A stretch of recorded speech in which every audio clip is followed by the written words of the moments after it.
My girlfriend cheated on me with my best friend at a friend's gathering. He beat me half to death. My closest friend attempted to harm me because he harbors feelings for my longtime girlfriend. I'm Michael, 31, and Ethan, 30, has been my friend since we were 18. We connected over our shared career aspirations after years of setbacks and numerous rejections. My career finally began to flourish over the past 3 years, whereas Ethan's did not. Throughout this time, I've dedicated significant effort to support him, offering encouragement and assistance. We even shared an apartment from ages 23 to 25, splitting everything equally. Roughly a year ago, his demeanor towards me shifted. He began mocking me, making belittling and disparaging comments. Typically, I'm an optimistic person and initially shrugged it off, thinking he was just envious and going through a tough period. I empathized with his struggles, recognizing the competitive nature of our field, filled with rejections, and how difficult it must be to watch a friend achieve the success you've long desired. Then there is my former girlfriend, Lily, 30. For over 6 years, I believed we had an ideal relationship, excellent communication, a healthy sex life, and unwavering support throughout my challenging career journey. I tend to be quite open and enjoyed discussing everything with her. We had no secrets, or so I thought. I always made an effort to keep our relationship lively and exciting, planning weekly date nights, surprising her with gifts and trips, trying new activities together like cooking and dance classes. I cherished sharing experiences with her, engaging in her hobbies, and ensuring she knew she was my top priority. I believed she reciprocated those feelings, even as my career advanced.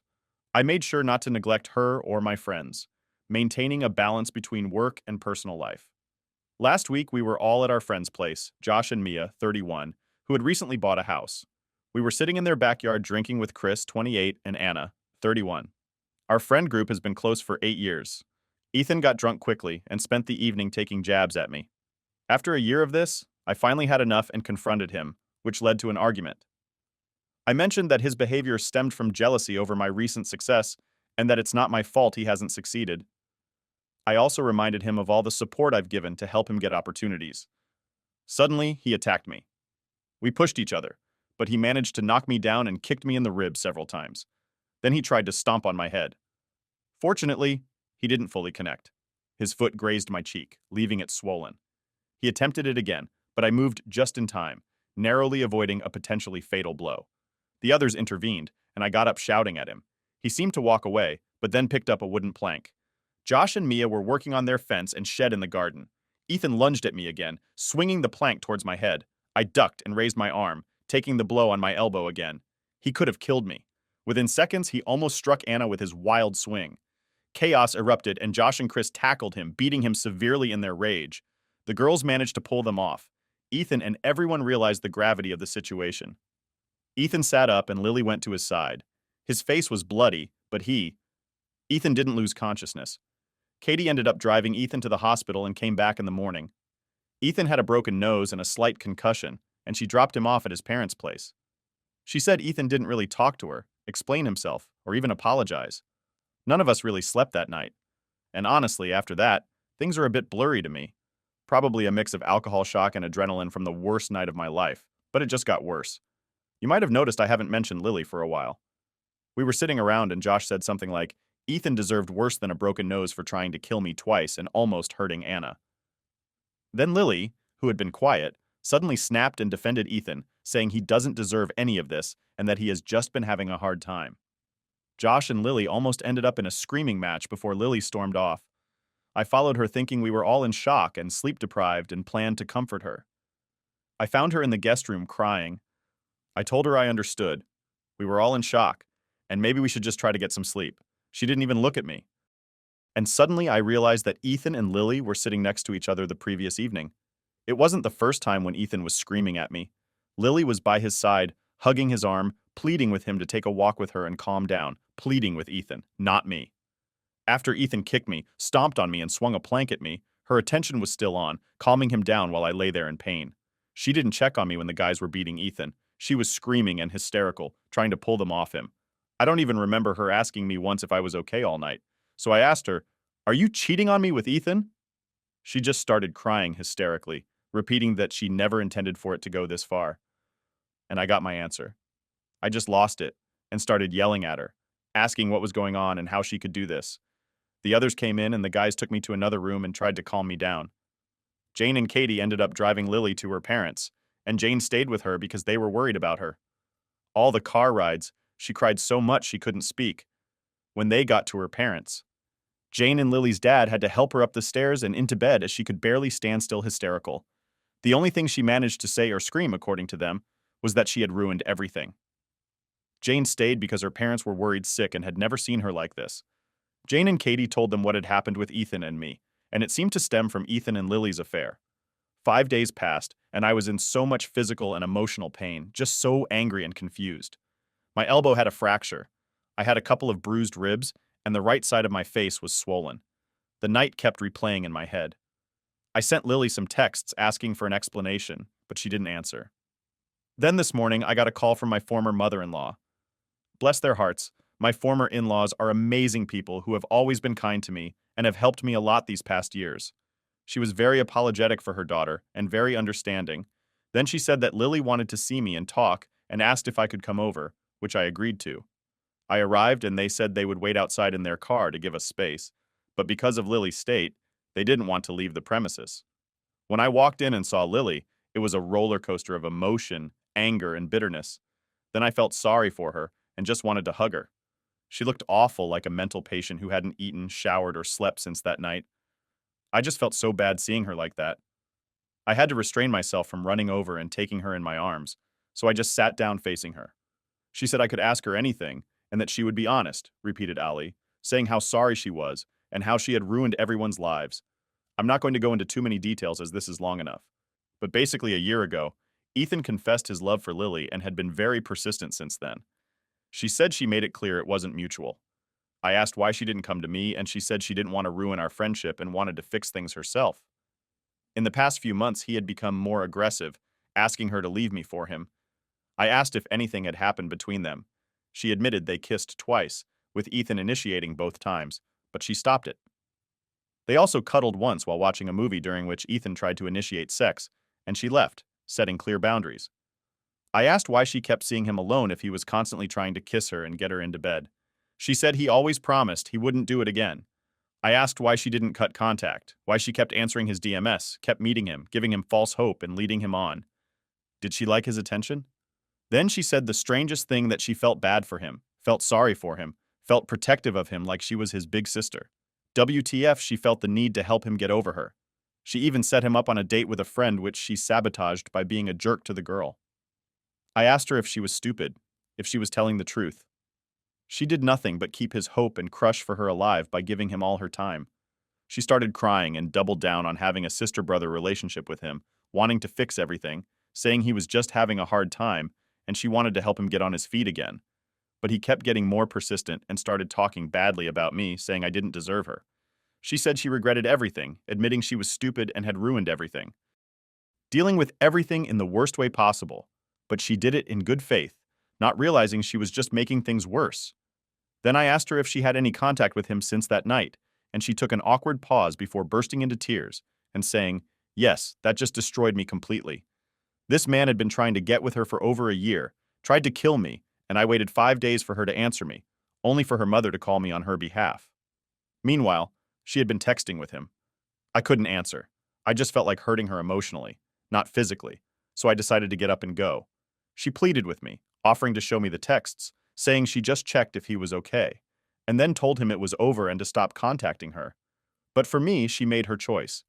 I was in the worst pain of my life these last 5 days because of them, and she still chose to continue talking to him while I was on my own. I walked out with her, following me and pleading. Her mom and dad got out of the car and asked if everything was all right, and I just lost it. I yelled that their daughter had ruined my life, how she could choose the man who tried to stomp on my face over me.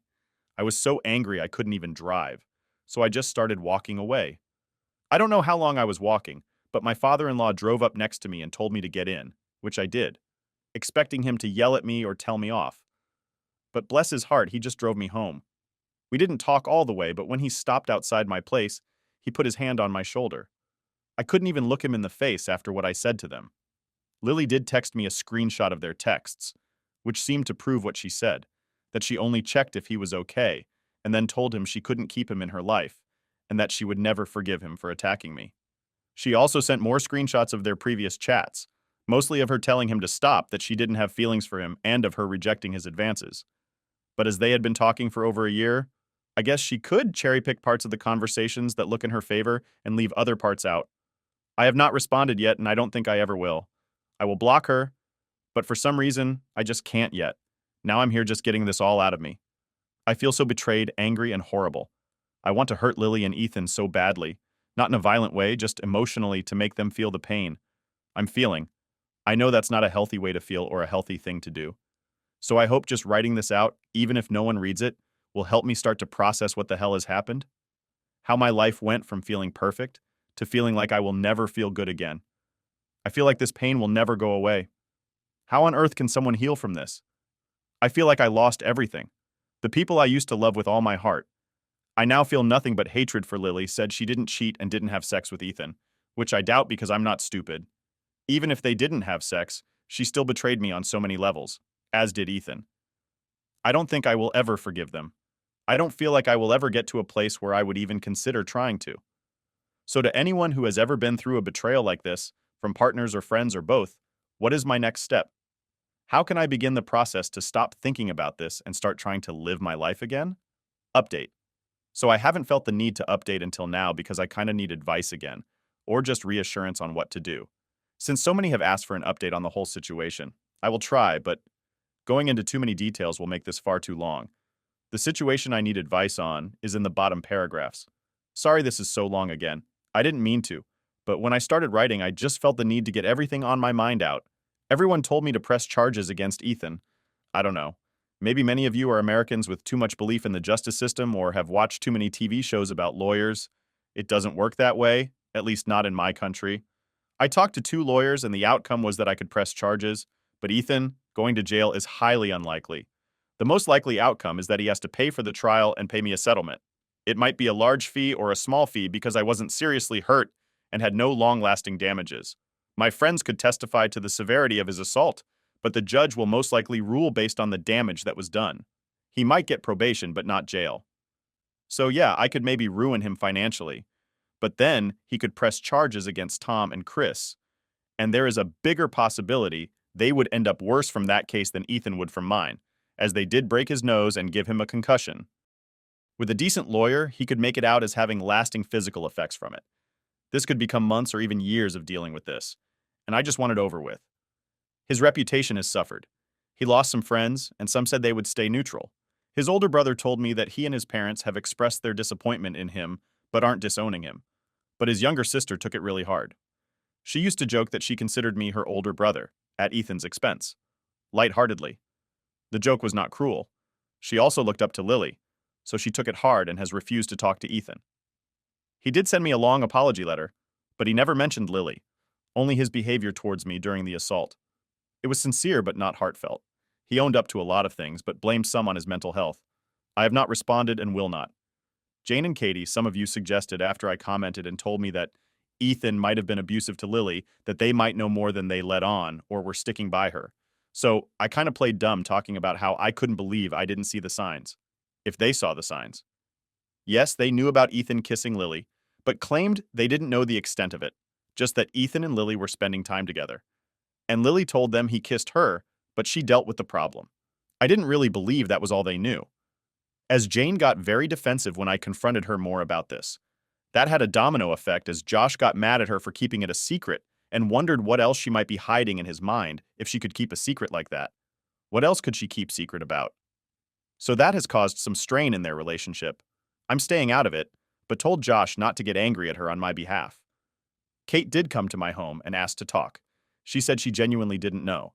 She just kind of walked in on the kissing conversation, and Jane and Lily downplayed it later. When asking Jane, she told her that Lily had dealt with it. She swore she took it as if she had told me and had no idea what else was going on. I do believe her. She seemed very genuine and apologetic. Unlike Jane, I don't hate Jane or resent her, but I'm disappointed and frustrated, so I've kind of been low contact. No contact with her these last weeks as I just feel no interest in being around her, which has slightly affected my friendship with Josh as I've been hanging out with other people. Instead, as for Lily, where to begin? Many of you said go no contact, but I know myself it would have driven me insane not being able to get everything off my chest. and find some sort of conclusion to what the hell happened.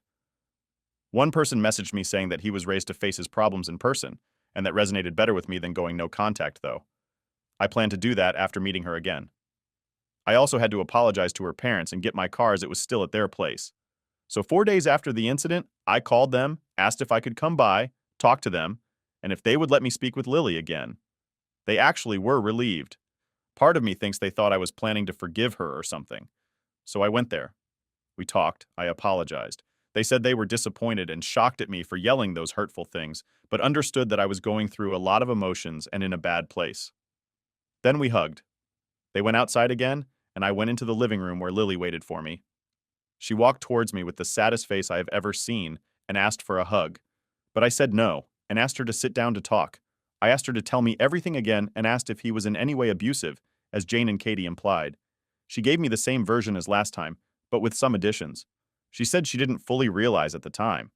She just felt this situation was her responsibility to fix.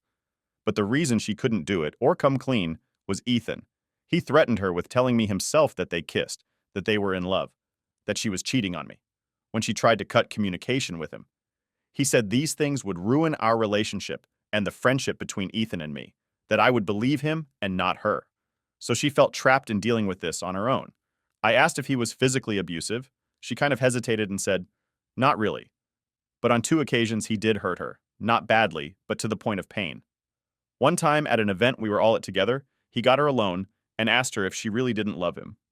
She said no, and told him not to do this there and tried to walk away. But he grabbed her wrists and wouldn't let go, dragging her closer and hurting her wrists. I remember that night and noticed halfway through the event, Lily went quiet and distracted but told me she was just tired. The second time was similar, but they were alone and he grabbed her bicep and squeezed, leaving bruises. I don't remember seeing any bruises on her. I would have noticed and asked about them. Maybe she hid them. I also asked if it really wasn't sexual that his intentions were obvious and why she kept putting herself in that position. She just said she didn't know that she was being stupid, but they never had sex. I asked why he had so much power over her that she couldn't find the strength to just tell me the truth for a year and why she believed I would trust his words over hers again. She said she didn't know that. She just kept making mistakes. I asked why she ignored me after Ethan attacked me, but not him. She just started crying and kept saying she didn't know why, that she thought our relationship was stronger than that and we would bounce back. And she was worried about what Ethan would do. I said that was the reason that hurt me the most, that she was too busy worrying about him and not about me. That to me, she chose him. She insisted she didn't choose him, but I stood firm that it felt like she did. Then I explained how much she and they had hurt me, that all the trust was gone and that we were done and I would have no contact with them. She asked if there was a point in the future we could be in each other's lives, and I said no. But it was eating me away, as there were so many things I doubted in her story. So I reached out to Sarah Lily's best friend and said that I was just destroyed and felt like nobody around me was telling the truth and begged her to be honest. To my surprise, she answered. It appears she knew a lot, but Lily kept her out of the loop with many things she knew about Ethan and had told Lily to stop talking to him and to tell me about his behavior. She knew about them kissing and that Lily regretted it and was the one who stopped it from going further. She told me that to begin with, Lily felt validated by helping Ethan. She used to like the dynamic in our relationship where I needed her support when my career was struggling and full of rejections. Not that I was constantly crying on her shoulder or relying on her money, but on many occasions, she was my support system. The one who cheered me up, hugged me, cuddled, motivated me, made me believe in myself, and kept me going. When my career took off, she felt that dynamic was missing.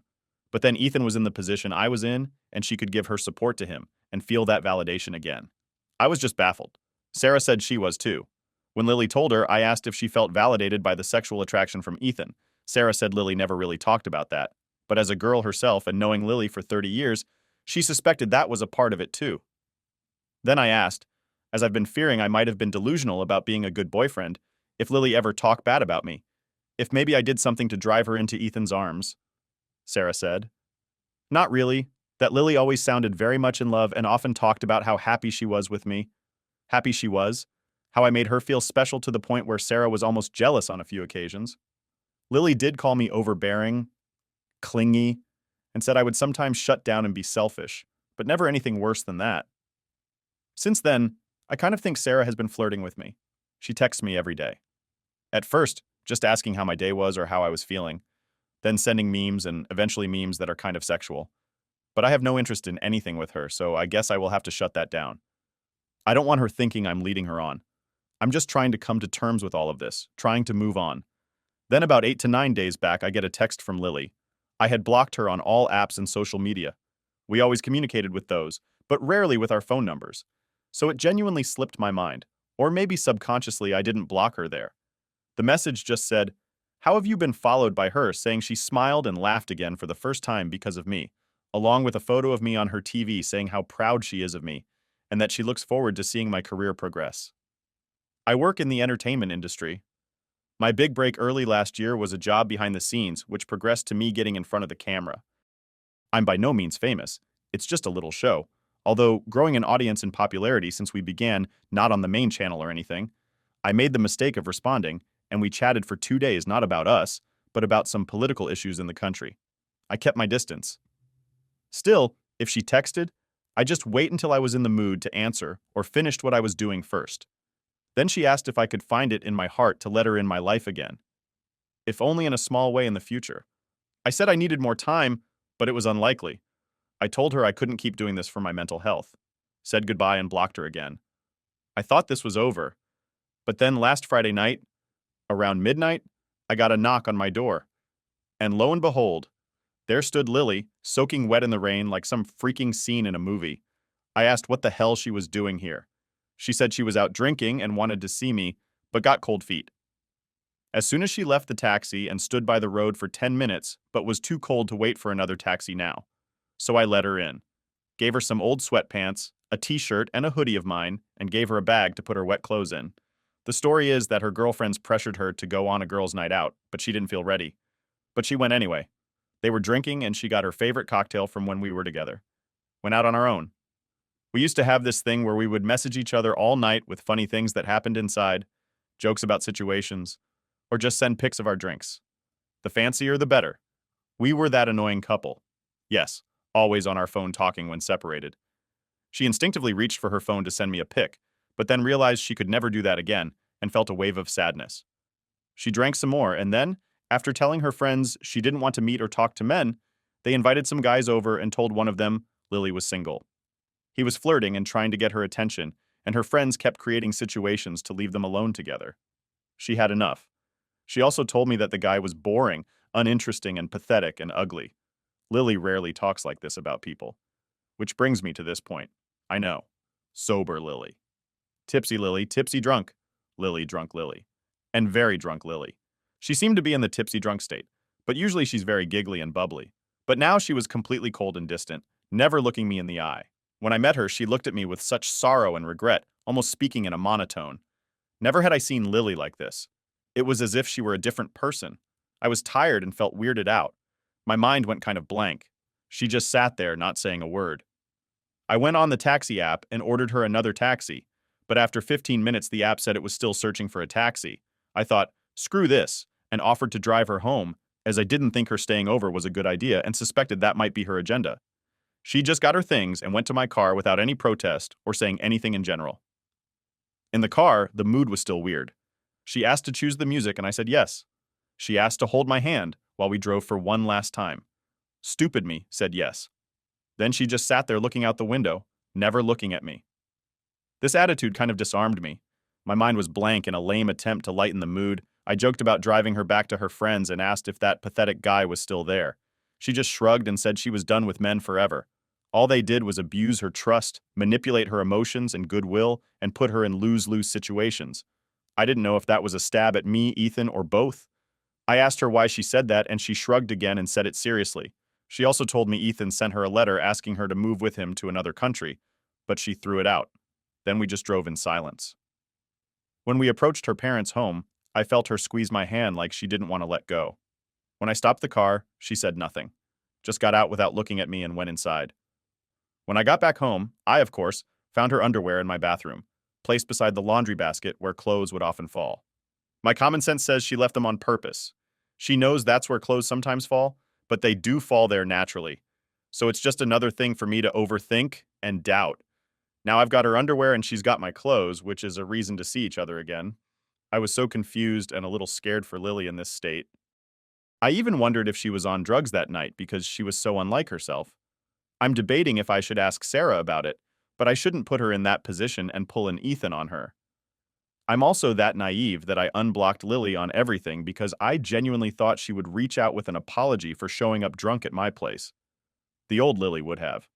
I also noticed she changed her Instagram a lot, removed her bio, deleted almost every picture. She had this cute and quirky feed she kept to old pictures of her, deleted all the pictures with other people and kept one picture of us together from a holiday 2 years ago that we both cherished as the most fun time in our lives. I felt like I was making a tiny bit of progress, but now I can't stop thinking about her again. The truth is, I really miss Lily so much. She really is a one-of-a-kind person. I've always realized how lucky I've been to have her in my life. As much as I've hated her and resented this past month, seeing her on Friday and remembering how she cried at her parents' house made me feel something. It made me feel good or content, thinking about her hurting from her decisions and destroying her life with Ethan. I felt like she deserved it for making me hurt so much. But now I feel some resentment and I'm more worried and afraid for her. I admit, when she squeezed my hand in the car, I got a tangle of butterflies in my stomach, thinking about it and our time together. I don't want her to self-destruct or feel bad or guilty for the rest of her life. We are only human. We make mistakes. I'm inclined to believe that Ethan was abusive, which makes me actually want to press charges to punish him for what he did to Lily. She felt stuck dealing with this herself because of his threats and fear of losing everything. But then again, she did console him and not me when things came to a head. I keep going in circles and I feel her visit on Friday was a little manipulative, showing up soaking wet, leaving her underwear acting so weird. But then for a few minutes I feel like not caring about that and only wanting to have her in my life as a partner again. So I'm thinking in circles, go no contact and try to be strong. Reach out to her for an honest all on the table talk. Maybe try to work on things and see if we can move forward or just be the bigger person and meet her to end things in a way that relieves her of her guilt so she won't beat herself up about this or regret her whole life, even if it means me lying or downplaying something so I can stop worrying about her. As you can see, fellow Redditors, I'm so very confused and clueless right now, hoping like last time someone will come along with advice that will help me see the right way forward.